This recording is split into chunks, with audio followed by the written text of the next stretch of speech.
Hello friends, आज हम मेरे रिवीजन नोट्स की हेल्प से क्वेश्चन नंबर 3 एक्सरसाइज 12.2 को समझेंगे। ओके, अब आ जाते हैं हम क्वेश्चन नंबर 3 को। सो क्वेश्चन नंबर 3 है हमारा फैक्टराइज द एक्सप्रेशन। हमें इनमें फैक्टराइज करना है नॉर्मल जो हम करते आ रहे हैं अभी। फर्स्ट पार्ट है हमारा A X square plus B X. इनमें हमारा x कॉमन है, इन दोनों नंबर्स में हमने x को बाहर ले लिया एंड फिर a बच गया हमारा, एंड इधर हमारा एक x चला गया तो एक x बच गया, प्लस का b हमारा कॉमन नहीं था, वो हमने ब्रैकेट में लिख लिया। यही था इसका आंसर। अब आ जाते हैं हम सेकंड पार्ट पे। सेकंड पार्ट है हमारा 7p square plus 21q square. So इसमें हमारा 7 कॉमन है क्योंकि 7 इंटू 7 होता है एंड 7 3 से 21। सो इसमें 7 कॉमन आ गया एंड जो कॉमन नहीं है वो हमारा है P square plus 3q square. ये था हमारा एक आंसर। अब आ जाते हैं हम थर्ड पार्ट पे। थर्ड पार्ट है हमारा 2x3 plus 2xy square plus 2xz square. इनमें हमारा 2 सबसे में सारों में 2 कॉमन है एंड दूसरा हमारा जो कॉमन है वो है हमारा x। सो हमने इन दोनों को बाहर ले लिया एंड जो हमारा कॉमन नहीं है वो है हमारा एक एक्स तो निकल गया, 2x बच गया, X square plus Y square plus Z square. ये था इसका थर्ड पार्ट का आंसर। आ जाते हैं हम अब फोर्थ पार्ट पे। फोर्थ पार्ट है हमारा A M square plus B M square plus B N square plus A N square. So इसमें हमारा पहले इनकी हम रीअरेंजिंग करेंगे, रीग्रुपिंग। सो हमने A plus M square plus A M square plus A M square को एक side ले लिया and B M square plus B N square को एक ब्रैकेट में ले लिया। अब इस ब्रैकेट में पहले हमारा ए कॉमन है और फिर जो हमारा कॉमन नहीं है वो है M square plus N square and same second bracket में जो है इसमें हमारा है बी कॉमन जो हमने इससे बाहर ले लिया एंड फिर M square plus N square हमारा ब्रैकेट में आ गया क्योंकि वो कॉमन नहीं थे। और फिर इसमें अब ये इस ब्रैकेट में तो ये दोनों कॉमन है तो हमने इन्हें एक ब्रैकेट में कर लिया, अलग बाहर ले लिया एंड फिर a प्लस बी को हमने एक में ले लिया। ये था हमारा फिर फोर्थ पार्ट।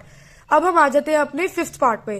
फिफ्थ पार्ट है हमारा L M plus L bracket close plus M plus 1। तो इसमें हमारा पहले ब्रैकेट में हमारा एल कॉमन है एंड फिर हमारा इसमें जो कॉमन नहीं है वो है एम प्लस 1 क्योंकि L into 1 is equal to L। So इसमें हमारा 1 कॉमन हो गया, अब 1 बच गया और इसमें हमारा कुछ कॉमन नहीं है पर 1 जरूर कॉमन होता है हर नंबर में अगर आपको कॉमन नहीं आ रहा। सो इसमें हमारा 1 कॉमन आ गया एंड फिर m प्लस 1। अब यहाँ पे भी m प्लस 1 है, यहाँ पे भी m प्लस 1 है। सो m प्लस 1 एक ब्रैकेट में हो जाएंगे, m प्लस 1 एक ब्रैकेट में हो जाएंगे एंड l प्लस 1 एक ब्रैकेट में हो जाएंगे। अगर आपको फिफ्थ पार्ट तक वीडियो मेरी समझ आई है रिवीजन नोट्स की सो प्लीज मेरे चैनल को लाइक शेयर सब्सक्राइब। अब आ जाते हैं हम सिक्स पार्ट पे। सिक्स पार्ट है हमारा y ब्रैकेट में y plus Z bracket close plus 9 bracket में y plus Z bracket close. So इसमें हमारा y प्लस z एंड यहाँ पे भी y प्लस जेड दोनों में ही कॉमन है। सो हमने इन्हें बाहर ले लिया एंड y प्लस 9 हमने अलग कर दिया, ये भी हमारे कॉमन आ गए इधर। सो ये था क्वेश्चन नंबर 3 का सिक्स पार्ट। अब आ जाते हैं हम सेवंथ पार्ट पे।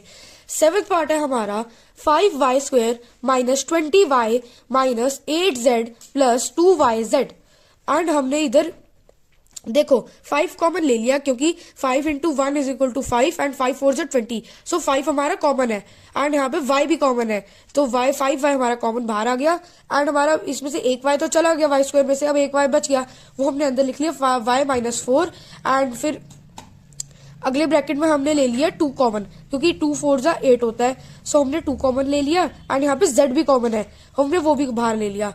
फिर हमारा बचता है -4 प्लस y क्योंकि यहाँ पे मैंने साइन चेंज करा था, माइनस की जगह प्लस कर दिया। इससे हमारे फिर अंदर की ब्रैकेट सेम करने के लिए साइन चेंज हो गए। हमें चाहिए था माइनस का 4 जो कि हमें मिल गया एंड प्लस का y जो भी हमें मिल गया। सो हमने एक बार फिर से इन्हें लिख लेंगे ताकि ब्रैकेट सेम हो जाए इनका। 5y ब्रैकेट में फिर y minus 4 plus 2z and bracket में फिर से y minus 4 and y minus 4 इन दोनों में कॉमन है सो हमने बाहर ले लिया एंड y प्लस 2z ये भी हमने अलग कर दिया। सो ये था हमारा सेवंथ पार्ट। अब आ जाते हैं हम एट्थ पार्ट पे। एट्थ पार्ट है हमारा 10ab plus 4a plus 5b plus 2। इसमें हमारा 10 2 5 10 होता है या 5 2 10 एंड 2 2 4। सो हमने यहाँ पे 2 कॉमन ले लिया, 2 एंड ए भी हमारा कॉमन आ गया। हमने ले लिया 5, जो बच गया था बी प्लस 2। अब अगले में होएगा हमारा 1, क्योंकि देखो अगर कुछ कॉमन नहीं पर इन दोनों में 1 कॉमन है, क्योंकि 5 1 5 एंड 2 2 1 2। सो यहाँ पे हमारा 1 कॉमन आ गया एंड ब्रैकेट में फिर से 5b प्लस 2 बच गया। एंड अब इन दोनों में 5b प्लस 2 कॉमन आ गया, वो हमने अलग कर दिया। एंड फिर 2a प्लस 1 हमने अलग कर लिया ब्रैकेट में। एंड अब आ जाते हैं हम अपने लास्ट 9th पार्ट पे। 9th पार्ट है हमारा 6xy minus 4y plus 6 minus 9x। हमने इन्हें पहले एक ब्रैकेट बना लिए। अब पहले ब्रैकेट में हमारा 2 कॉमन है, क्योंकि 3 into 2 is equal to 6 and 2 into 2 is equal to 4। So हमारा 2y कॉमन आ गया इन दोनों में। एंड हमारा बच्चा पहले में 3x माइनस 2। सो इसमें अब हमारा एक ब्रैकेट हो गया। हम यहाँ पे फिर से प्लस की जगह माइनस का साइन लगा देंगे क्वेश्चन नंबर 7 की तरह। ओके, क्योंकि यहाँ पे हमें इनके ग्रुपिंग बल्कि इनकी जो री ग्रुपिंग नहीं थी वो साइंस के अकॉर्डिंग सही नहीं थी, हमें इन्हें सही करने के लिए माइनस का साइन लगा दिया। पर इसमें हमारा फिर देखो 3 कॉमन आ गया, फिर माइनस का 2 प्लस 3x जो कि हमें चाहिए था। यहाँ पे भी माइनस का 2 है, इधर भी माइनस का 2 प्लस 3x इन दोनों में कॉमन था। एंड अब इन्हें एक बार फिर से लिख लेता है कि ब्रैकेट से हो जाए 2y ब्रैकेट में 3x माइनस 2 माइनस 3 ब्रैकेट में फिर 3x माइनस 2। अब 3x माइनस 2 दोनों में कॉमन है, हमने इधर बाहर ले लिया एंड 2y माइनस 3 एक अलग ब्रैकेट में ले लिया। ये था क्वेश्चन नंबर 3। एंड अगर आपको क्वेश्चन नंबर 3 से पहले की वीडियोस देखनी है सो आप लेफ्ट पे क्लिक करिए। एंड अगर आपको इस पूरे चैप्टर की प्लेलिस्ट देखनी है सो आप राइट हैंड साइड पे प्लेलिस्ट वाले ऑप्शन पे क्लिक कीजिए। एंड अगर आपको वीडियो भी समझ आई तो लाइक शेयर सब्सक्राइब। एंड अगर आपको इससे रिलेटेड कोई भी डाउट हो तो कमेंट भी करिए। Thank you.